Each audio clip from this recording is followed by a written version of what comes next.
TSN, Canada's sports. Indianapolis, Indiana. It is the 48th running of the Mac Tools U.S. Nationals. And because of the baseball game going so long because of the rain delays, we're going to pick action up in second round of Top Fuel. You see, we had a great crowd on hand. Hope you were with us earlier today when we had our 2 hours of live coverage. And right now we pick it up with Andrew Cowan and Shirley Muldowney. And Muldowney over in the right lane, Cowan in the left. And it was Andrew with a 467 and 315 advancing to third round action. Next up, the Army of One, Tony Schumacher against the #1 qualifier, Corey McClenathan. You can see it was a tire-smoking affair. Tony was the first to regain control. He ran a 585 in advance. Then a big one, Kenny Bernstein and Doug Coletta. Coletta goes up in smoke. KB runs a 465 at 317. Larry Dixon also a 465 at 321 as he gets around Doug Herbert. So the beer wagons are still on a collision course. Take a look, and this is how it will shape up. It'll be Andrew Cowan with the lane choice over Tony Schumacher in one semifinal, and Kenny Bernstein with the lane choice over Larry Dixon in the other. Now let's get caught up on what happened in funny car action in round number 2. Cruz Pedregon, Gary Densham. Cruz closest to you in the left lane. And he goes on fire, and just at the line, he wins in a 589.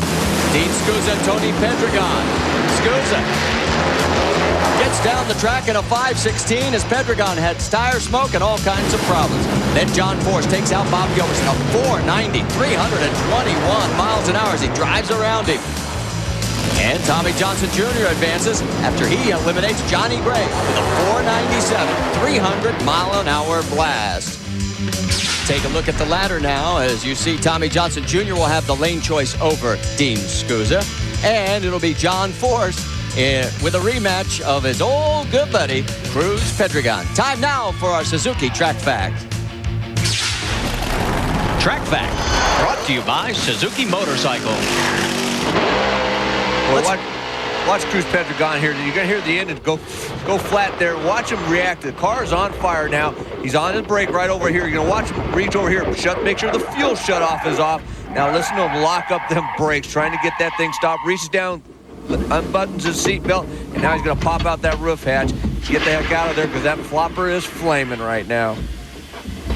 And Cruz will have a lot of work to do to get ready for the semifinals against John Force. Let's check now into Pro Stock, see what happened in round number 2 as Alan Johnson, Kenny Koretsky squared off. Alan Johnson, 695 at 199 miles an hour. Both of them fouled, but Kenny Koretsky fouled out first. Jim Yates and Mark Wisnett. It was Yates running a 691 at 199. Could Yates be on course for his first ever U.S. Nationals win? Greg Anderson, the current points leader, and Gene Wilson. Anderson closest to you. He drove the Cavalier to a 694 at 200 miles an hour and won it by just that much. And then Jake Coughlin, the 2000 winner here at Indy, a 693 at 199 miles an hour, eliminates Ron Krischer, slowing 7 flat. He got him on the tree as well. So take a look at the ladder. You'll see that it is going to be Jake Coughlin with the lane choice over Alan Johnson in one semifinal, and Jim Yates in a battle of number 1 and number 2 in the points in Pro Stock. Time now for our Army Profile, and it's on Gino Scali. Now, Gino, unfortunately, was a loser in first round, but we wanted to give him a tip of the hat for 2 reasons. 1, he won last time out at Brainerd, and 2, he was the first Kawasaki rider to do so since 1992. What happened in the rest of Pro Stock Bike? Well, let's get you caught up in round 2 action. Craig Treble, Mike Berry. Treble, this was a rematch of the K&N Clash. Sorry, it's Sean Gann with Reggie Schauer, 727 to a 745. Now this is Antron Brown and Matt Hines, and it's Antron, a 732. As you see, Matt hit the red light and eliminated himself from contention. Angel Savoy and Andrew Hines, Matt's brother. Angel goes 721, 185, and just cruises into the semifinals. And then here's Craig Treble as he runs a 728 in a rematch of the K&N Pro Bike Clash with Mike Berry in the final, and he did it to him again. Barry only managed a 7:30, and Treble is into the semifinals. And here is how the ladder shapes up. On gel, we'll have the lane choice over Craig Treble. In fact, this is exactly the way it was last year. Sean Gann hooking up with Antron Brown in the other semifinal in Pro Stock Bike. And we'll see those semifinals in just a bit. But first, we want to say thank you to the Sanyo and Sanyo Lightship crew, as they're part of our ESPN2 coverage of the U.S. Nationals here at Indy.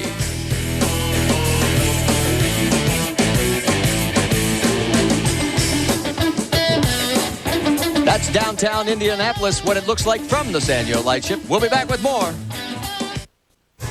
You know, what's it like to go 300 miles an hour in a top fuel car? How hard is it to shift and steer a pro stock car during a run? Well, we asked a number of the drivers what part of the run was their favorite. We received some very interesting answers. Kind of a fun thing on the run is doing a burnout. You know, you're doing a burnout and you're kind of gathering up your thoughts, and what I do in my head is when I'm doing a burnout, I'm kind of thinking about going down the track, and I'm visualizing this, okay, 60 feet, 300 feet, and you're visualizing all this, and I think doing a burnout it's fun. I love the staging part because I know that there's a guy that's over there that's inside of his helmet, inside of that body, that is thinking the same thing. What's he gonna do? And you roll up there. For me, that's fun. I love that. The sheer acceleration of the run. Once you let the clutch out one of these things, I mean, it slams you against the seat, and there's things happening way faster than you'd possibly believe. You hit that throttle, all hell breaks loose. That front end picks up, that car, you're not looking at oil pressure. You're not trying to even think.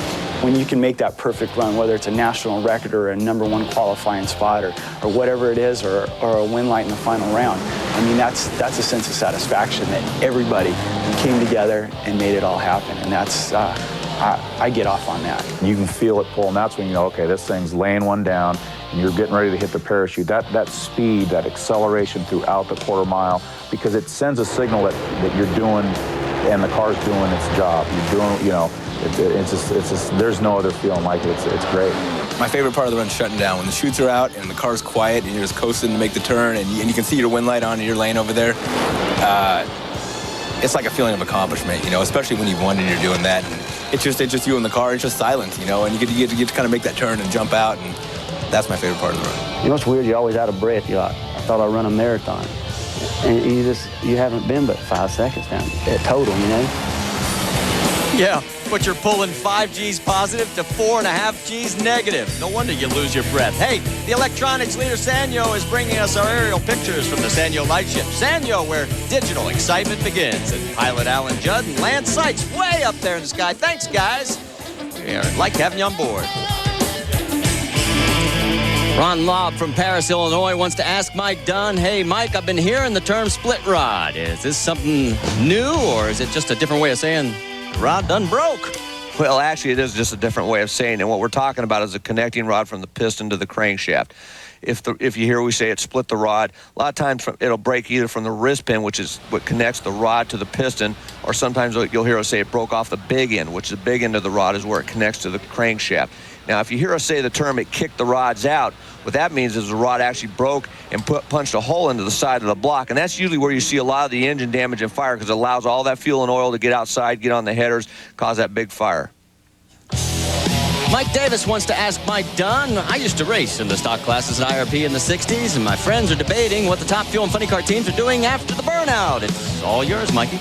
Well, there's a number of things the teams actually do before the driver goes in and stages the race car. A couple of things. Some teams like to do the burnout on one magneto. They'll actually do the burnout back up, come back. In case of funny car, they would lift the body, plug the other magneto in so that they'd have both of them to make the run on. Some of the teams will actually turn the air bottles on after the burnout to activate the pneumatic system, which control all the timers and the fuel systems.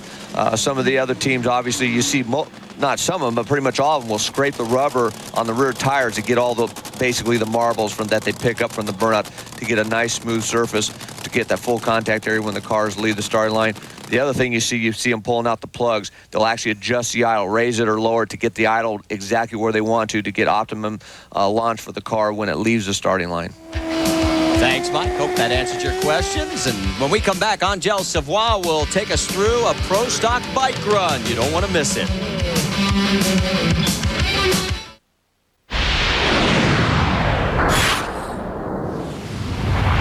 My dad was a truck driver. My mama was a fry cook at Denny's. I don't remember my dad driving, but I remember him bringing me to a race and seeing jet cars run. And it was just awesome. Pop's always been there. He's definitely been, my mentor on racing. Our first date, believe it or not, was a race. I was kind of involved in the sport before I met Kenny. But you have to have a passion for the sport. To do something you love to do and get paid for it, I think you cannot ask for more than that. And I've always liked the racing and supported him 100%. She wanted me to do this more than anything. And I just love her to death for that. My son Anthony, you look at him and remember what you're doing all of it for. And it's just so much fun. You ever heard the song, Daddy Don't Run So Fast? You ever heard that song, Cats in the Cradle?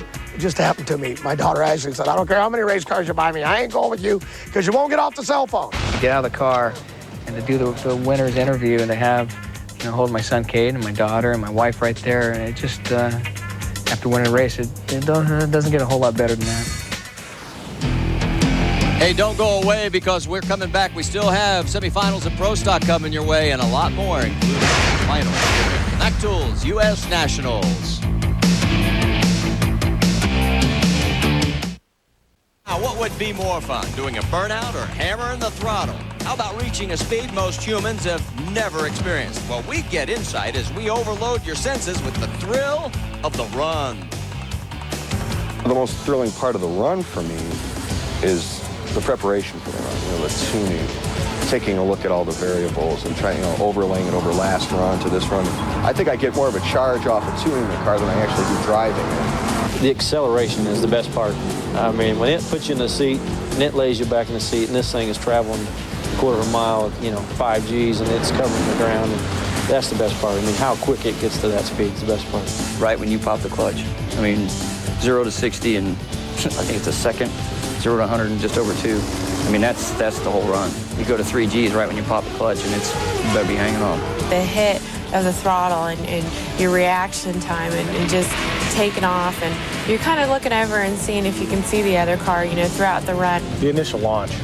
There's so many things that can happen. The car could leave hard, it could smoke the tire, could wheel stand. There's a lot going through your mind. People say, oh, you're just going straight.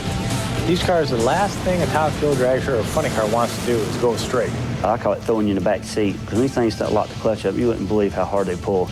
And usually the front end's a little light and it's dancing just a little bit. You got to stay right on your toes. And it's like, it just feels good because you're like, come on, baby. You say stuff like, all right, come on, Bill, stay on it. There's nothing that's quite so exciting as you start to enter the finish line lights and the motor's running perfect, and it gets this real happy sound to it, and it starts to accelerate and really sing, and you start to approach that 325-mile-an-hour zone, and everything's right. And Chris Tepper from Midlothian, Illinois, wants to ask Mike Dunn this time, why is .400 on the reaction time considered perfect? Well, a 400 light is perfect because, and that's 0.4 of a second, that is the amount of time it takes from when the starter activates the Christmas tree, the amber light comes on, and then the green light comes on. It's 0.4 of a second. So that means if that car broke the beam and left the starting line at exactly 0.4 of a second, that would be a perfect light. If the car broke that beam 1,000th of a second sooner, a 0.399, that would be a red light and it'd be an automatic disqualification. It's time to ask Mike Dunn, and Darren Musgrove from Atlanta, Georgia wants to know, Mikey, what concepts led to the using of 2 spark plugs per cylinder, and what advantage does it bring? Well, it's a concept that's been around since the beginning of time. The more fuel you can burn, the more horsepower you can make. And you got to remember, nitromethane has to be heated to light. It's very, very hard fuel to light. So consequently, if you put 2 spark plugs in there, you're getting a hotter fire. So as the piston's coming up, you're building that compression. Compression builds heat. You get a hotter spark. You're able to burn more fuel. You burn more fuel, you're going to make more horsepower. You're going to run quicker and faster on the racetrack. Thanks, Mike. Hope that answers all your questions, at least for right now. There's some of the fans. We're going to preview the semifinals when we come back to Indianapolis Raceway Park.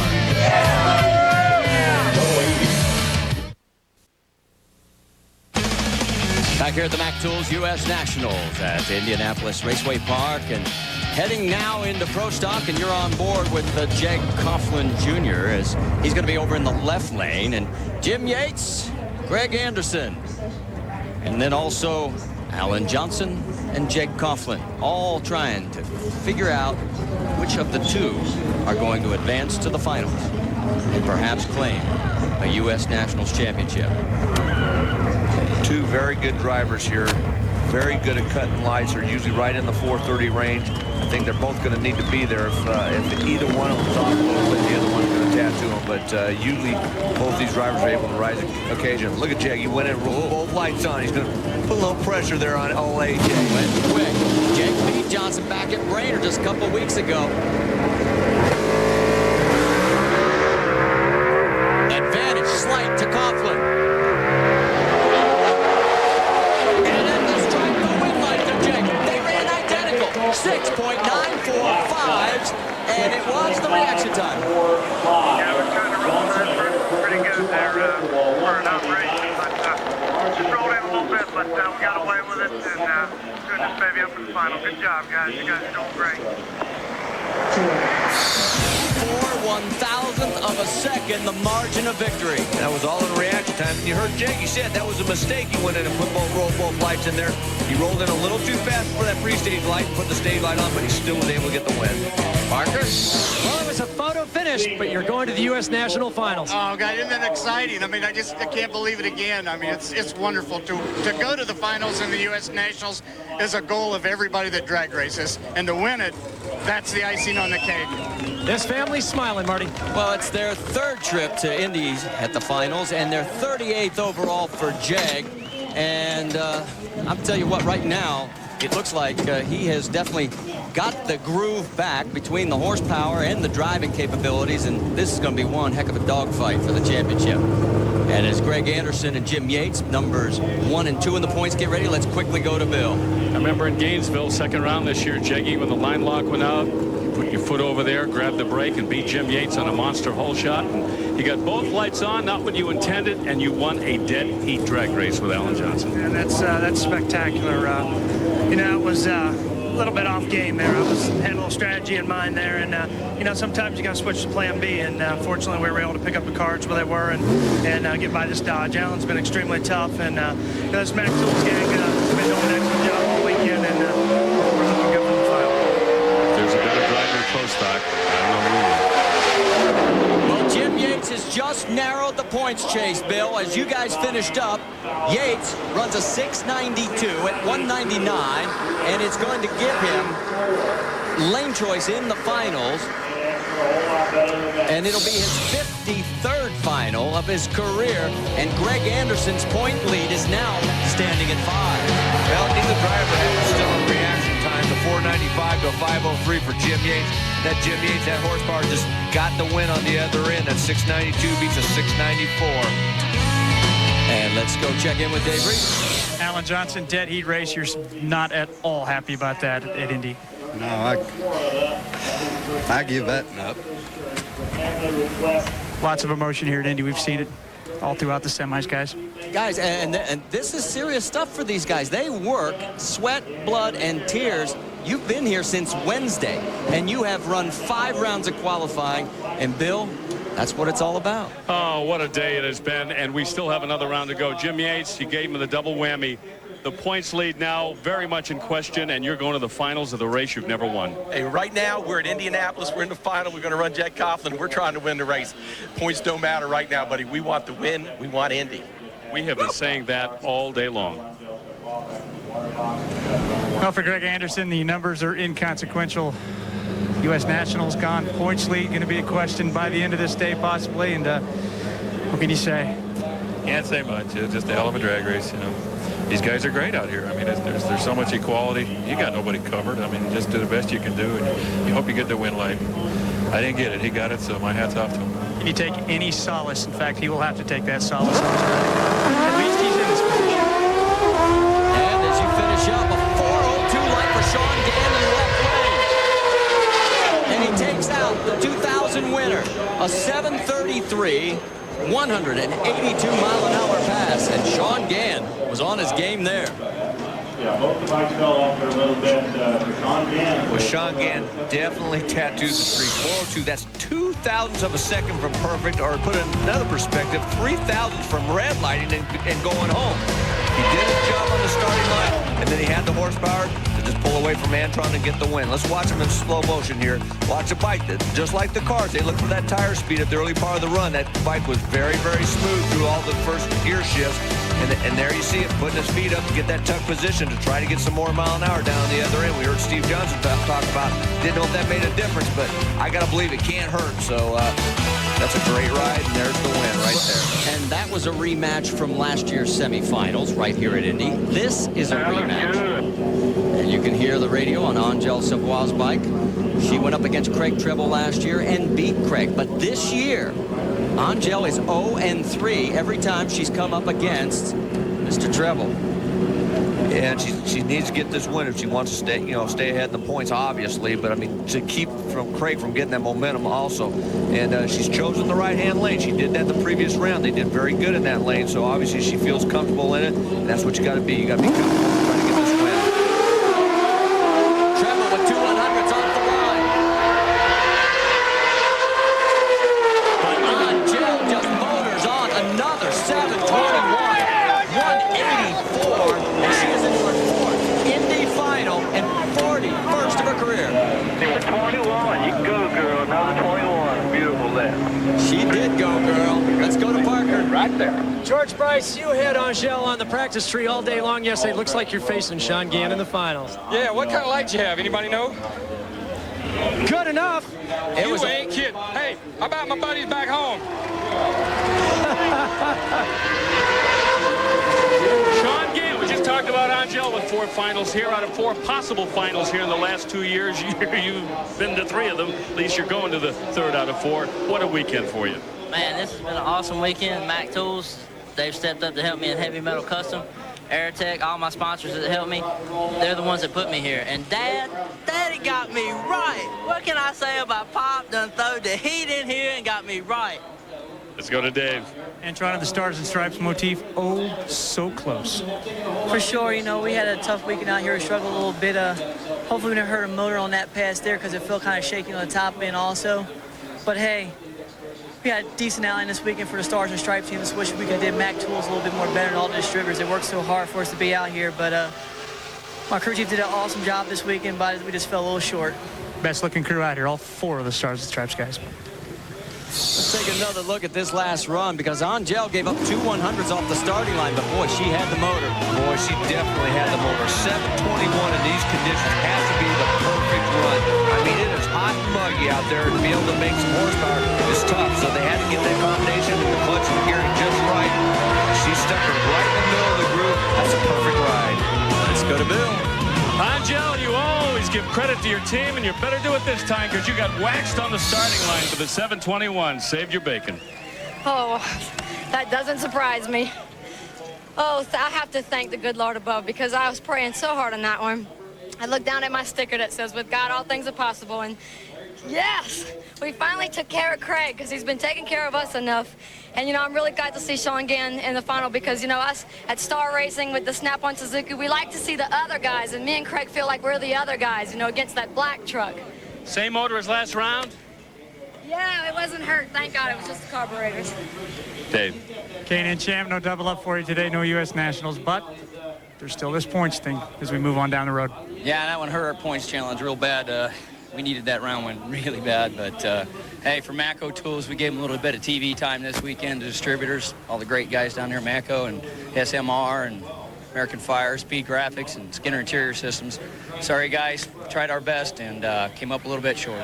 Craig Treble now a huge Sean Gann fan for that final. That's for sure, Dave. It will be a rematch from last year's final. Angel won that one. She's got the lane choice this year. 2 championships, 23 wins, but it's uncharted territory. Your first ever final at the U.S. Nationals. I tell you, we played all our cards, and they're all on the table right now. We just got to go out there and make it happen this round. We're going to give it all we got. Best card to play, though, so far might be getting your son back as that crew chief. It's paying off. I think it was the right decision. Every now and then you get lucky, you make a good decision, but this Split Fire Grand Am team has done a great job this weekend getting us in the winner's circle here. Such a deal. Jim Yates can win the race, take over the points lead. Parker? Dave, TJ has spent the day by himself, very quietly preparing for the U.S. Nationals. It's one way to approach this day. It seems to be working. Yeah, you know, we got both Skull crews over here working on this car, and my job's on the starting line, so that's going to be between Force and myself in a little bit. He's quiet, but he's ready, and he's deadly. The buzz that surrounds Indy is there for a reason. You go to preseason testing in January, yeah, you got the season on your mind, but everybody's thinking about Indy. Everybody wants to win Indy. When Indy's over, it's almost a big letdown at the end of the year. I mean, that's how big the race is in Indianapolis.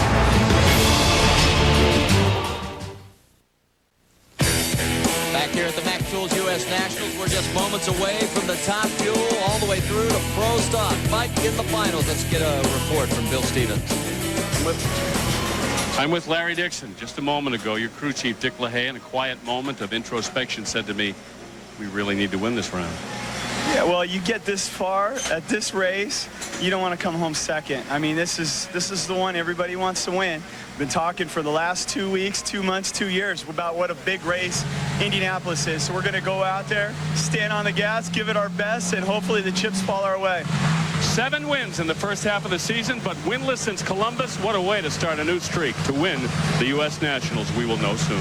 Well, Bill, there's one other thing I'm sure he's remembering. Remember Phoenix earlier in the year? Tony Schumacher was in the other lane in the final there, and Tony Schumacher won. Well, I'm sure Larry Dixon remembers that. And the one thing he's going to have to watch, that was a huge matchup in the semifinals to get past Kenny Bernstein. A lot of times the driver has a tendency to be a little complacent after getting by a round like that, after building yourself up. But I can guarantee you one thing, this is a U.S. Nationals. Larry Dixon wants to win this thing. But I'll guarantee you another thing, Tony Schumacher wants it just as bad. Well, and one thing also is certain. Dixon has already stopped the bleeding. Remember, it was 259-point lead before St. Louis. It had dwindled down to double digits, easy for me to say. But now he's going to widen that gap no matter what happens in this final.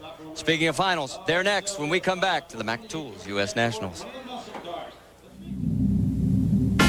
The U.S. Nationals is the race for the NHRA season. It's our Daytona 500, our Indy 500, whatever series you want. It's our season's race.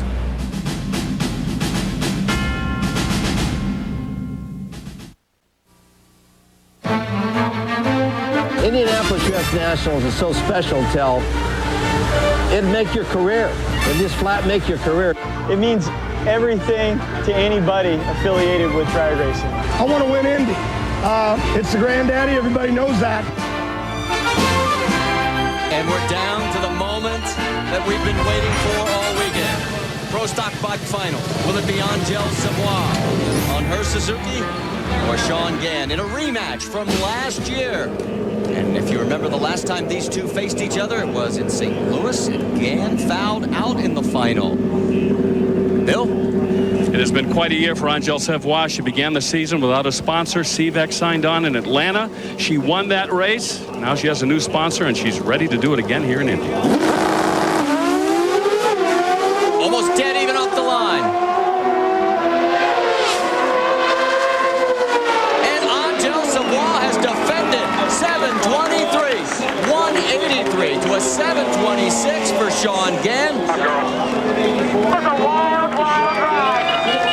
Hi, girl. 330. Awesome job. 23 to 26. That was a good drag race. Patience. That was good. I know it's a long line. That was great patience. It was a wild ride. I hit some bumps and I was wiggling. Went left a little bit. You brought it back. Good job. Let's check in with Parker. Team owner, Super Tuner George Price, back-to-back U.S. Nationals for Angel Savoy. It's unbelievable.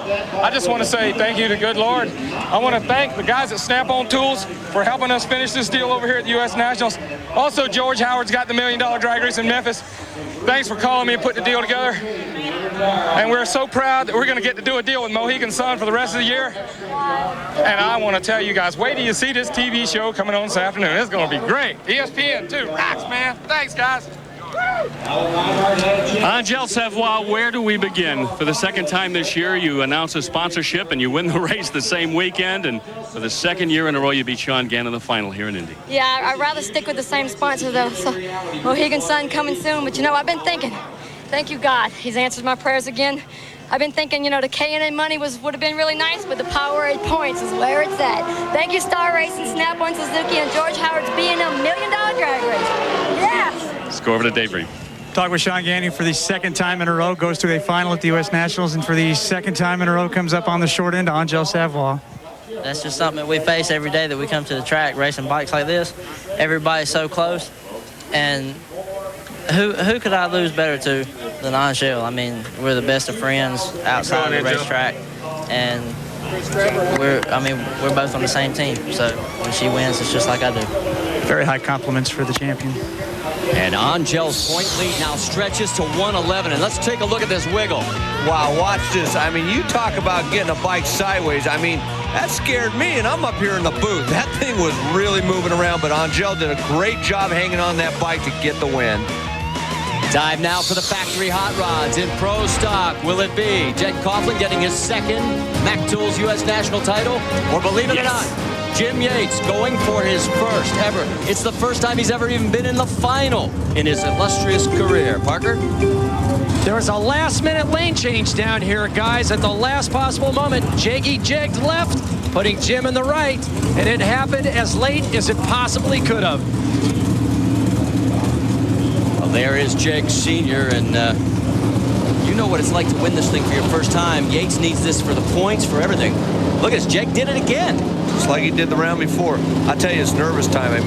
My first final, I was so nervous against Billy Meyer in 1986, but luckily we got the win. Oh, and Jaggy gets a big advantage off the line. 4 100s. In the win line, Jed Coughlin in a hole shot. 199 miles an hour, 693. Yeah, buddy, you just took the points lead. Way to go. Good job, fellas. I thought he watched the semifinals, but I guess not. That's great, buddy. You also just passed Lee Shepard on the all-time list. That's maybe not so exciting, but it's excellent. Thank you. Let's go to Parker with Jake Sr. Jake Sr., who thought that Christmas came in Indianapolis in September? Another U.S. Nationals victory. Congratulations. I think we won the U.S. Nationals, and I think we just went into the #1 position. I really want to thank NHRA for giving us a great facility to race at, and ESPN and you guys and Marty and everybody for putting us on the air like this. This is great for our business. We talked about the emotional roller coaster. It doesn't get any higher than that, guys. And you can tell him he is in the points lead by 1 over Greg Anderson. Yates drops to 3rd by only 9. Bill? Jag, for the second consecutive round, you lit both bulbs. You're onto something because you had 400s in the bank, and on a hole shot, you've won the U.S. Nationals for the second time. Well, I figured Jimmy watched the semis there. The semis wasn't accidents. We rolled into the final. We were ready to race, man. Let's rock and roll. Split Fire team's done an excellent job all year, but this team, Jakes, what can you say? 4 wins, leading the category. I don't know if we got the points lead or not. It doesn't even matter. We promote them with the points lead. That's what matters. But my father, Jag, Roy Simmons, Rick, the entire team, Jake's crew, just phenomenal. Clint, my wife Karen and Jaggy are here, my whole family, just an excellent weekend. I mean, Mac Tools just put on an excellent weekend. They're a great part of our program, and we certainly appreciate it. This is so remarkable. Until the season was half over, he didn't get his first win of the year. But for Jim Yates, tonight again. I tell you, we wanted to beat that guy pretty bad. We wanted the points lead back real bad, and the Split Fire team did a great job to give me a fast car, and they were picking the lanes right and knew exactly what they were doing up there. But, driver just came up a little bit short, but sometimes that's what happens when you want something so bad. You give up. Second hole shot loss in the final for this man, Mr. Coughlin, this year. He'll be back. And it's his 9th hole shot loss this year. As we turn our attention now to Funny Car. Can you believe that? Jake has now won 4 out of 5 races in Pro Stock. Time for the floppers. Will it be in the Funny Car division? That man right there, Tommy Johnson Jr., taking home his first, or John Force taking home his 4th U.S. Nationals Championship. John will be in the left lane, Tommy in the right. TJ has never beaten John Force in a final, and what does he got to do right now? Well, he's going to have to rise to the occasion. One good thing, though, is TJ is in the right lane. He didn't have lane choice, but he's been picking that right lane in the previous 2 rounds, so they got good information from that lane. The temperatures are a little bit cooler. Hopefully they can get a little more aggressive with the tune-up, or they should be able to, but hopefully they don't get too aggressive and spin the tires. But it's going to be awfully tough. John Force has been here so many times, but TJ is one of the best drivers in the business, and he can definitely give this man a race. Well, when that man right there picked up his 100th career win, it was Tommy Johnson who was in the other lane. He would like to deny John win number 104. Bob Flynn waiting for Austin Coyle. Austin brings John to the line. Tension. You can feel it. And it's time to crown the winner.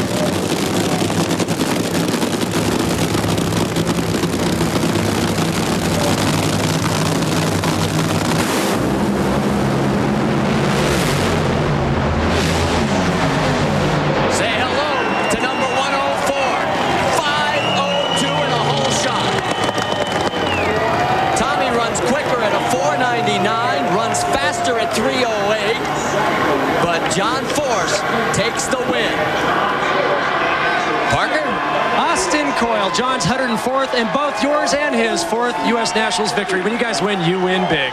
Well, boy, it was a good one. You know, the boss just about lost the round for us, in the semifinals, but he sure earned that one in the final, didn't he? I guess it's a good day for all of us. We got a right to be happy. Boy, that's an understatement. And John, I don't think I've seen him get out of that car any quicker. And look at how slow. And look at the dejection on Tommy's face. Boy, that's a tough break. I've been there, but John Force picked up a 1/10 of a second on his reaction time from the previous round, and he needed it because Tommy Johnson was breathing down his neck. This was just a great side-by-side race. 42 reaction time to a 5:24 for Tommy. Tommy was a little bit later than normal, and John Force didn't run the kind of number he normally does, but it was good enough to get the win for the U.S. Nationals. And let's go to Bill. Let's go back to Phoenix this year in the semifinals when Tommy Johnson had you. Champ, you beat him at the line, and you just beat him on a hole shot in Indianapolis. Well, he's a bad hombre, and after my last 2 lights, I need to do something. Mo Eaton's about to retire me. My old Eve just was trucking, and bottom right, she got right down there in the lights, and I thought, where is he? And the whoop, blower belt went off, and I thought he actually thought he got me, but this old action collectible, he's looking good. We won the MAC. Hot dog, I'm drinking some Budweiser. I'm so happy. Hey, Powerade Tour, we're doing it. Tommy Johnson, I love you. Give this old man a shot. Let's go to Dave. Tommy, the interview we all hate to do, quicker and faster, but not to the stripe first. What's the emotion at Indianapolis? Pretty low.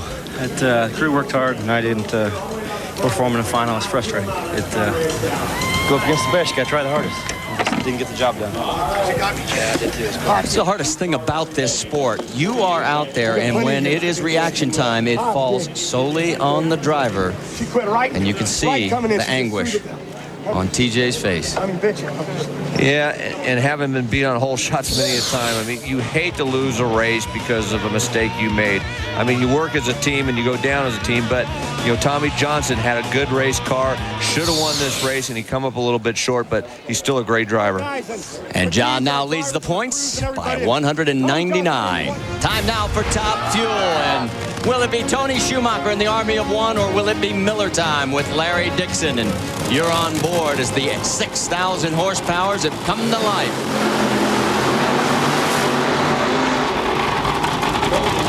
Larry Dixon will be in the left lane.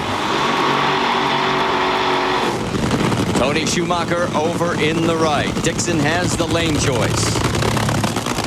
Boy, you know, Larry Dixon, we've said it a million times this weekend. I mean, that car has been flawless, and Dick LaHaye looks like the Dick LaHaye. It looks like the car of the beginning that we saw at the beginning of the year. It's just been very, very consistent, always going down the racetrack.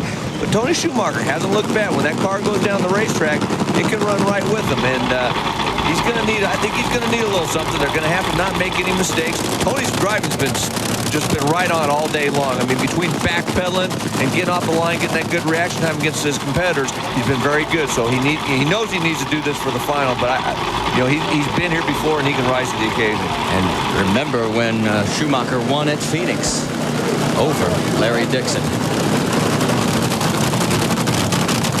That's how quickly your anticipation can turn to agony. For one of these guys, they're going to experience the very same feeling that Tommy Johnson is going through right now. And the other will be as high as John Force. Last race of the 48th Mac Tools U.S. Nationals. It's about to end in less than 5 seconds.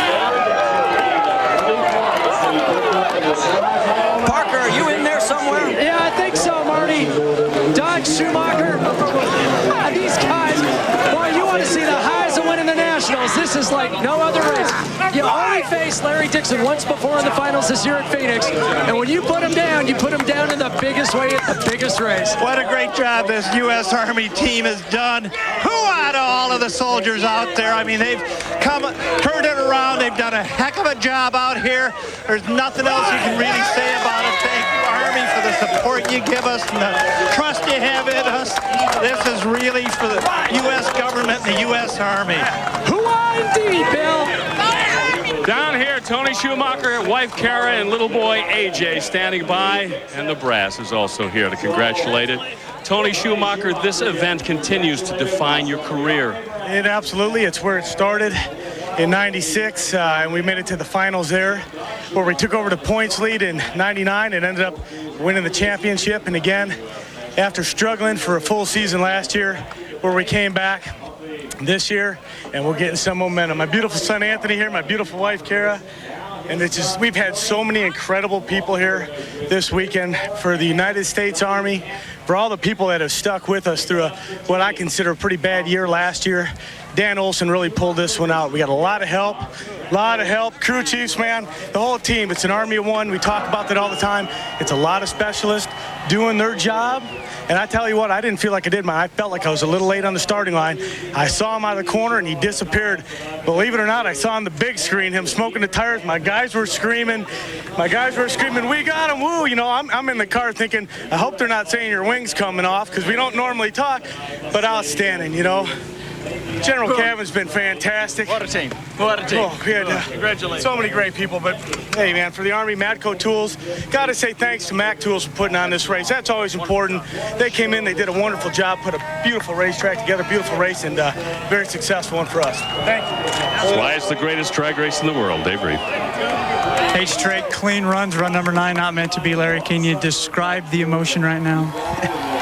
Like somebody just ran over your dog, you know? I mean, it's just, this is Indy, you know? I mean, everybody's, oh, the points, this and that, and it's like, yeah, like, screw the points, you know? Like, you want to win this race, you know? When it's all said and done at the end of your career, you don't count points, you count wins, you know? And to lose here, you know, having Snake having two cars in the final and come up short on both ends, it's, I feel bad for him more than anything. You know, it's just one of them deals. You know, we'll go to Reading, try and carry on and go from there. I think we learned a lot last week when we were testing, and you know, we'll just the battle rages on. As we take a look at the replays, we can tell you Tony Schumacher has jumped from 5th to 3rd in the points with this run right here. And Tony was right. He was a little bit late. Larry Dixon had 200s by 60 feet. Larry had 400s of a second, but right after that, he did spin the tires. Larry did a good job backpedaling, but couldn't get to recover. Dan Olson had a great tune-up on that Army Top Fuel tracks. A 466 in the final. Even had a cylinder go out before the finish. As we look on board, you see Larry get that early jump.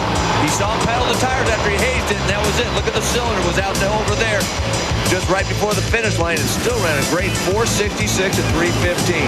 I still want to know how Tony Schumacher has time to look at the big screen. I don't know, because I always had my eyes closed anyway, so I had a hard enough time watching the racetrack, but he did a great job. Even though he was off a little bit in the final, he did a heck of a job driving all day long. We've got to take a commercial break. When we come back, we'll wrap things up here at the Mac Tools U.S. Nationals.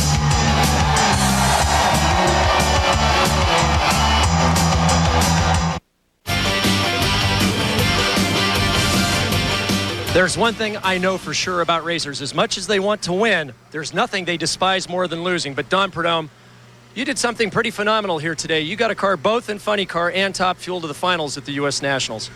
Yeah, it's quite an achievement by the teams, I would say. They really come together, and both the Skoll team, Miller team's doing a great job. But these things are tough, man. You can be in the finals and you can make a solo run by yourself and lose. I mean, things can happen. It's just every time you go up there, and I think that's what makes it interesting. That's why we keep coming back. And as much as we talk about the championship, the U.S. Nationals is all about winning. And if you missed anything and you want to catch it again, tomorrow, 2 o'clock Eastern time on ESPN2, it'll be a re-air of the Mac Tools U.S. Nationals. Monday Night Countdown is coming up next. Before we say goodbye, Mike, final comment? Well, I'll tell you, this is the U.S. Nationals, and having grown up around this sport, I mean, I just love this drag racing business. And we saw it today with the emotion of the racers. I mean, it's the highest of high when you win, and it's the lowest of low when you lose. And I've done both of that, and it's just a great race. For Mike Dunn, Bill Stevens, Dave Reef, Parker Johnstone, Dave McClellan, and our entire ESPN crew, thanks for hanging in there with us, despite the baseball going a little long today. We hope you've enjoyed the 48th running of the Mac Tools U.S. Nationals. So long, everybody.